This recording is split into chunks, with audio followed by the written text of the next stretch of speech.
Hukum kompensasi menyatakan bahwa apa yang kita lakukan mempengaruhi apa yang kita dapatkan. Ini udah pasti ya, sobat pasti juga, saya yakin juga sudah sering dengar ini ya. Apa yang kita lakukan mempengaruhi apa yang kita dapatkan. Dengan kata lain, kita mendapatkan apa yang kita berikan. Realitas yang kita jalani setiap hari adalah apa yang kita pikirkan. Dengan kata lain, kita akan diberi kompensasi untuk semua yang kita lakukan, semua upaya yang kita berikan, tindakan yang kita lakukan, hal-hal yang kita katakan, perasaan kita, semua ini akan menentukan bagaimana kita diberi kompensasi. Jika kita terus berupaya untuk memberikan hal-hal baik ke dunia, itulah yang akan kita dapatkan lebih banyak dari alam semesta ini. Di sisi lain, jika kita berfokus pada berbicara buruk tentang teman, bergosip, mengeluh tentang rekan kerja, sahabat, kesal dengan lalu lintas yang kita hadapi setiap hari, frustrasi dengan uang, atau masalah hidup apapun yang biasa dikeluhkan oleh orang, maka semesta akan memberi kita lebih banyak hal untuk dikeluhkan. Repot dan sangat berbahaya ini sob. Kalau sobat pernah lihat ada beberapa orang yang sepertinya tidak melakukan apa-apa, sepertinya tidak banyak melakukan aktivitas, tapi kok mendapatkan banyak sekali ya dari semesta. Nah, itu kategori yang lain, itu kategori master, dan bisa jadi dia punya cara yang lebih efektif dan efisien untuk bisa mengatur dirinya sendiri, sehingga energi yang dia keluarkan itu adalah energi yang lebih berkualitas ketimbang kita. Energi yang dia keluarkan kualitasnya ini jauh lebih baik dibandingkan kita, karena sebelumnya dia lebih baik juga dalam mengatur dirinya sendiri. Kalau baik dalam mengatur diri, maka akan selaras pikiran, perasaan, dan jiwanya. Kemudian keselarasan itulah yang akan dikirimkan ke alam semesta. Dan semesta pastinya juga akan merespon keselarasan itu. Dan bisa jadi kita juga nggak pernah tahu apa yang dia kerjakan secara fisik. Bisa jadi dia bekerja di rumah. Nah, kalau kata tetangga kita yang tidak tahu, wah ini punya pesugihan. Ya bisa saja pesugihannya pesugihan online sob. Misalnya dia punya usaha online, dia punya saham, dia punya perusahaan, dia punya saham di sebuah perusahaan sehingga dia tidak bekerja seperti orang lain bekerja secara fisik, lebih banyak di rumah mengatur pekerjaannya lewat dunia maya atau handphone ya misalnya. Kita nggak tahu sob. Dan yang paling penting kalau kita nggak tahu ya sudah kita berpositif thinking saja untuk dia supaya yang kita dapatkan juga positif.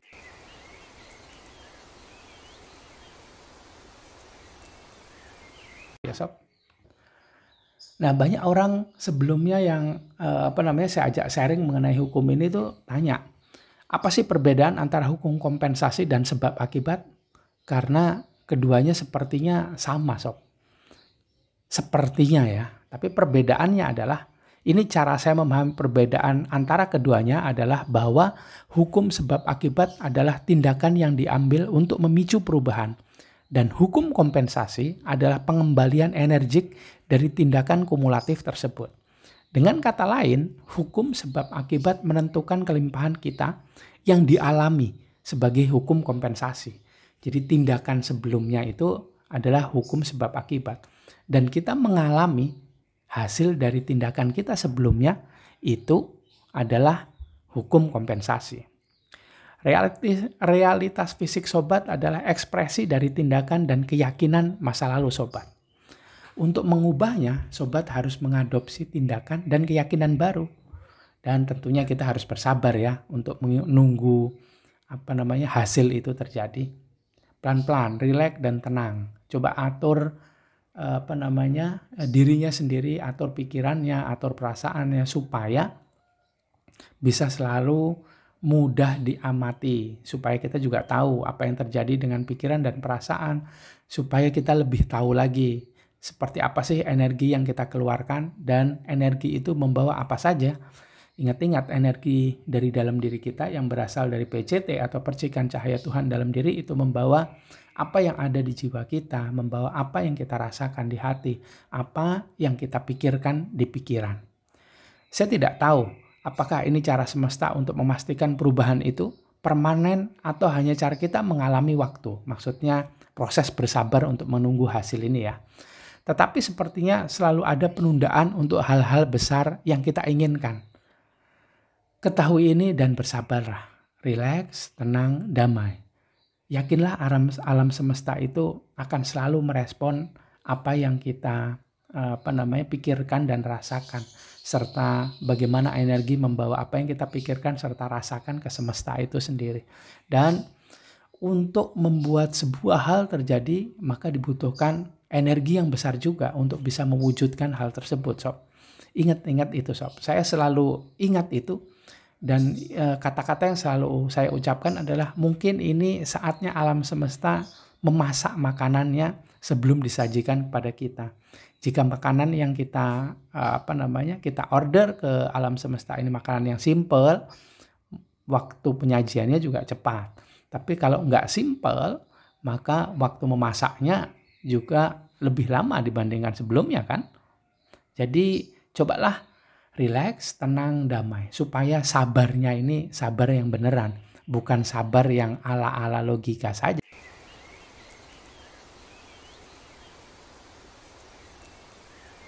Ya, Sob. Nah, apa tanda bagi kita bahwa kita sedang berada di jalan yang benar, Sob? Ini adalah poin ketiga dari hukum kompensasi.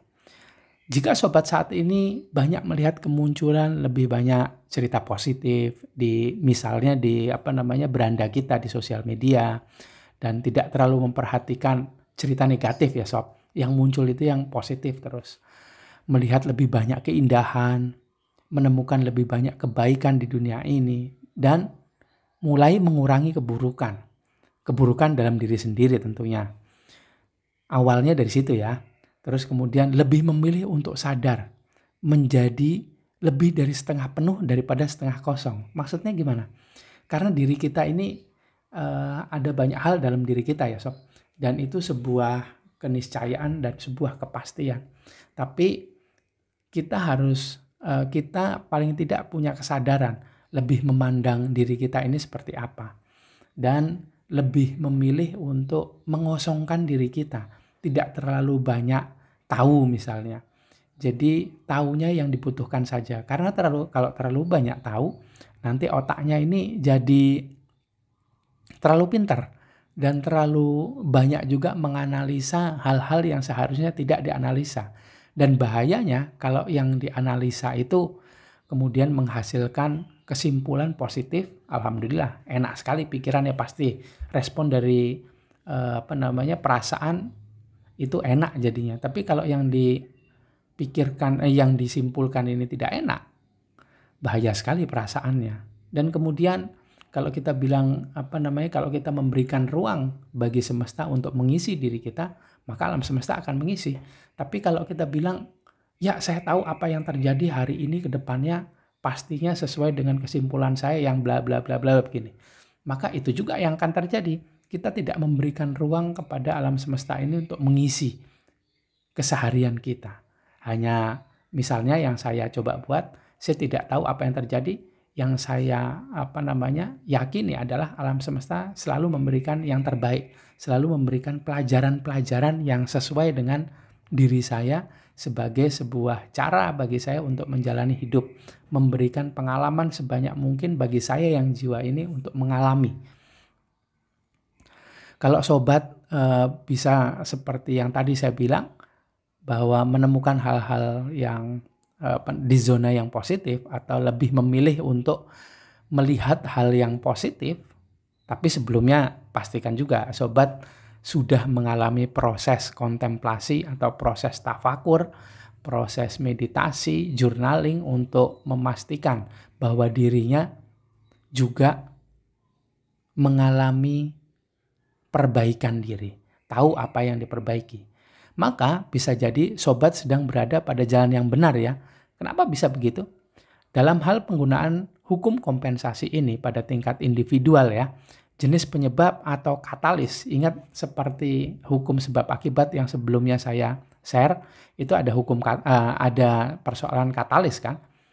Maka jenis penyebab atau katalis yang kita keluarkan ke dunia akan menentukan jenis pengalaman yang akan kita dapatkan juga.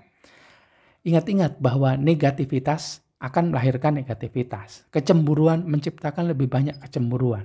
Kecemasan akan menciptakan lebih banyak ketidakpastian. Kebiasaan sehat akan menciptakan hidup yang lebih sehat. Karena itu ayo kita coba untuk bisa mengamati diri kita sendiri.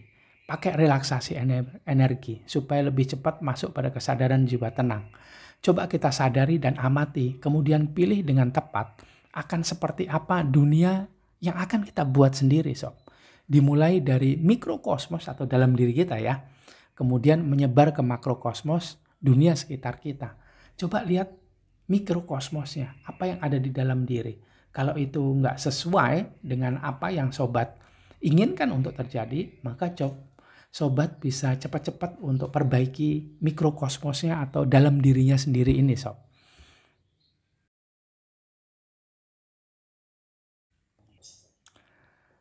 Hukum kompensasi poin yang keempat, doa dan manifestasi nih Ini sering sekali, malah saya dulu terjebak hanya persoalan manifestasi ini aja yang saya pelajari di awal-awal tahun 2000-an nih.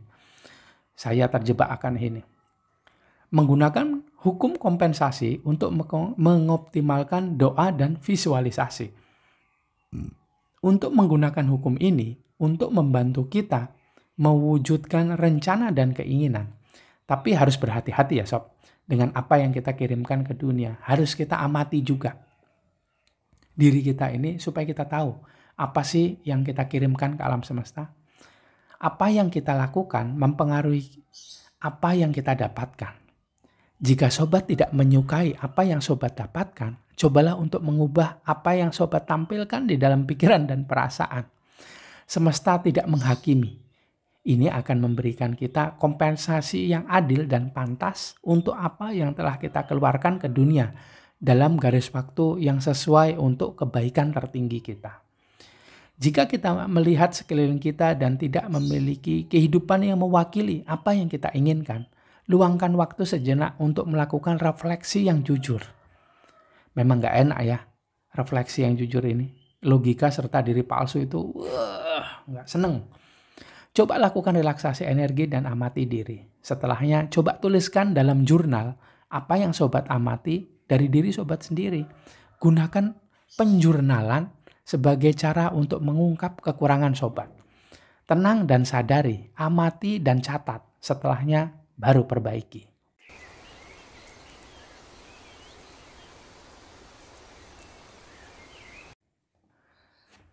Poin yang selanjutnya nih poin ke-5. Lensa apa yang sobat gunakan untuk melihat dunia? Kacamata ini ada lensanya kan, maksudnya itu. Lensa yang kita pilih untuk melihat dunia akan secara dramatis mempengaruhi pengalaman hidup kita. Ingat persepsi itu sangat penting ya. Persepsi itu ada di dalam sini, di pikiran. Mulailah untuk sering mengingat bahwa semesta selalu ada, membantu, membackup segala yang kita lakukan. Tuhan melalui semestanya akan selalu ada, mendampingi dan memberikan pertolongan.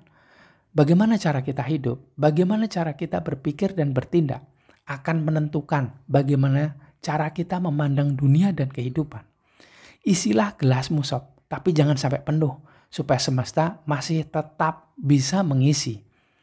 Jika sobat percaya bahwa dunia berlimpah, sobat akan memiliki lebih banyak kelimpahan.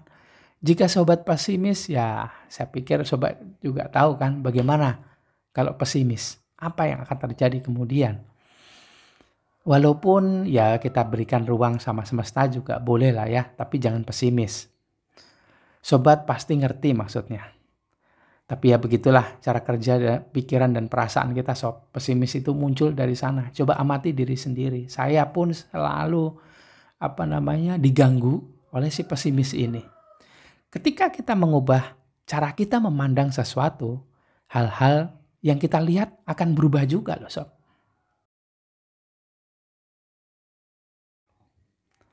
Ingat ya sob, persepsi itu kunci.